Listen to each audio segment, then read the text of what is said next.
জাতীয় নাগরিক পার্টি এনসিপির প্রতিনিধি দল জাপানের রাজধানী টোকিওতে পৌঁছেছে। এ সময় জাপান পরিকল্পিতভাবে সালজিশা লোক উপর হামলা চালিয়ে কয়েকজনকে গুরুতর আহত করে।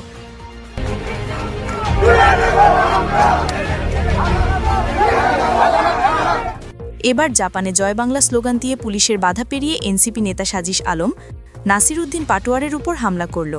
জাপানে থাকা আওয়ামী লীগের সমর্থকরা গত বৃহস্পতিবার দুপুর 1:30টার ফ্লাইটে এনসিপির প্রতিনিধিদল ঢাকা শাহজালাল আন্তর্জাতিক বিমানবন্দর থেকে জাপানের উদ্দেশ্যে রওনা দেন। তারা সেই প্রতিনিধি দলে রয়েছেন এনসিপির মুখ্য সংগঠক সাজিশ আলম, মুখ্য সমন্বয়ক নাসির উদ্দিন পাটোয়ারি সহ আরও অনেকেই।